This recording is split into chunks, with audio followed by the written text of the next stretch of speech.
Sa pagharap ni dating DPWH Engineer Bryce Hernandez sa Independent Commission for Infrastructure, nagsuko siya ng isang luxury vehicle at may mga bago umanong isiniwalat. Habang ang mag-asawang Curly at Sara Diskaya, sinuri ng Justice Department para sa Witness Protection Program. May report si Joseph Moro.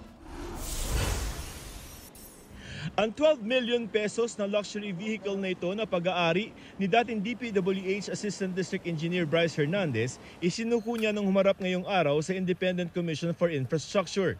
Sir, bakit niyo sinoli yung sasakyan? Sir. Ang pagsusoli raw nitong si dating District Engineer Bryce Hernandez ng luxury vehicle na ito sa ICI sa ikalawang araw ng kanilang trabaho, ayon kay Baguio Mayor at Special Advisor Benjamin Magalong, ay pagpapakita raw ng kooperasyon nitong si Hernandez sa ginagawang investigasyon ng ICI. At ayon kay Mayor Magalong, may dalawa pa na susunod na luxury vehicle na isusoli itong si Hernandez. Turn over yung Ferrari na worth 58 million. Tapos Lamborghini na which is worth about between 30 to 40 million. May mga motorcycles pa siya. Ipasusubasta raw ng ICI ang mga luxury car ni Hernandez. Sa pagsalang naman ni Hernandez sa investigasyon ng ICI, sinabi ng ICI Chairman na si retired Supreme Court Associate Justice Andres Reyes Jr. na voluntaryong sinagot ni Hernandez ang lahat ng kanilang mga tanong nang walang pasubali at walang pag-iwas at nagpakita ng buong kooperasyon. Ayon kay Mayor Magalong, may mga sinabi si Hernandez sa ICI na hindi pa nababanggit sa mga pagdinig ng Kongreso. Very relevant yung kanyang mga revelations niya. And to cut it short, talagang tell-all siya. And he continued to cooperate with us para talagang ma-identify palalo yung iba pang mga sangkot.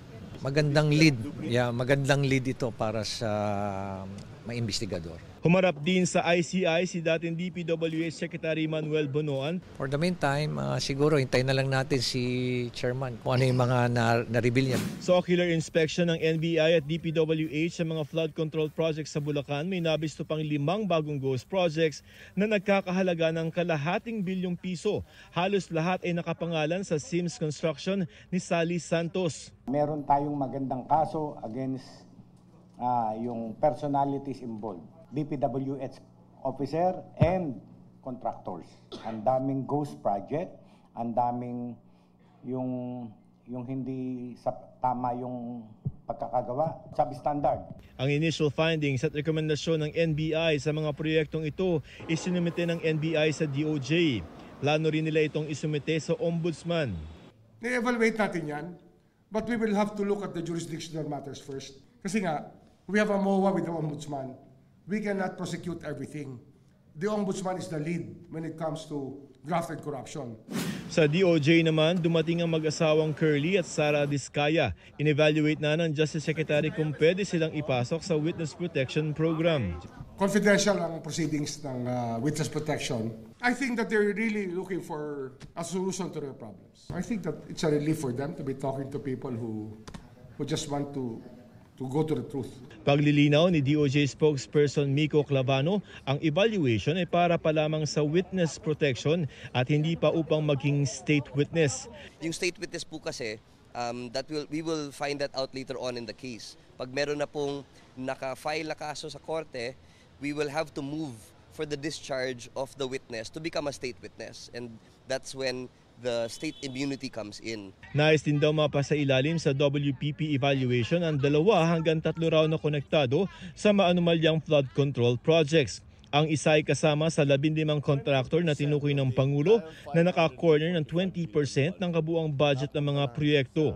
Si Remulla naman meron daw nais makuha taga DPWH para sa WPP evaluation. May mga vital link yan. Alam mo naman tayo, we have to create the links and correct the dots. And sometimes they are the most important pieces of the puzzle. Kinakausap na raw niya tungkol dito ang Senado. Joseph Morong, nagbabalita para sa GMA Integrated News.